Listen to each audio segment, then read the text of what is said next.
Suraxanı rayonu Qaraçuxur qəsəbəsində yeni tikinti ərazisində sayğac oğurluqları sakinləri qorxudur.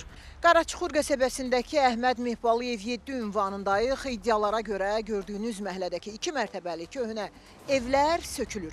20 ailənin yaşadığı evdən artıq onu köçürülüb. Onu isə hələ ki mənzillərindədir. Sakinlər iddia edir ki, onlar kompensasiya nazlığına görə razılığa gələ bilməyiblər, amma gecələr onların yaşadığı mənzillərin işıq, qaz və su sayğacları sökülür. Xəzər xəbərin qaynar xəttinə müraciət edən sakinlər deyirlər ki, ərazidə yaxın zamanda Günəşli İnşaat MTK tərəfindən yeni binaların inşası nəzərdə tutulur. Sakinlər iddia edirlər ki, son günlər bu ərazidə diqqət çəkən hadisələr baş verib. Sağaçlarımızı uğrayıb aparırlar. Antenaları kəsirlər, qırıq-qırıq eləyirlər. Səhərə qədər yatmırıq qorxumuzdan ki, evdən də çölə çıxa bilmirik.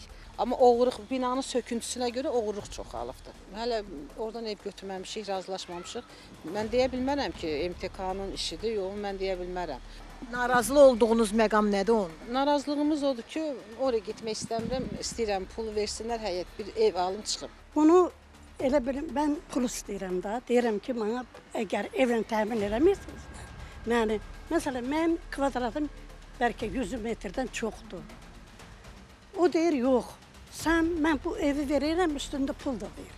Mən pulu kasıb adam hardan alım? Sayğacları da götürürlər. Hə, bilmirəm. Neçə sakinin sayğacını götürürlər?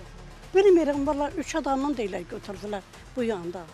Evlərə girirlər, taxtayı götürürlər, başımızdan tökürlər, orada qırılıbdır bu yana. Gecələr taxta. Biz da tikinti gedir, kiməsə də lazımdır, götürürlər. Biz də qorxuruq. İddialarla bağlı Günəşli İnşaat MTK-dan bildirildi ki, Əhməd Mehbalıyev 5, 7, 9 ünvanında Bakı Şəhər İcra Hakimiyyətinin 2022-ci il 276 sayılı sərəncamına əsasən söküntü köçürülmə işlərinə başlanılıb. Ərazidə istifadəyə veriləcək binalardan birində artıq son tamamlama işləri gedir. Sakinlərə onların mənzillərinin ümumi sahəsindən 20-30% əlavə və qanunsuz aparılmış artırmaları da nəzərə alınır. Təmirli mənzillər təklif edilir. 7 və 9-cu binalarda söküntü işlərinə başlanılması ilə bağlı ilkin razılaşma əldə olunub.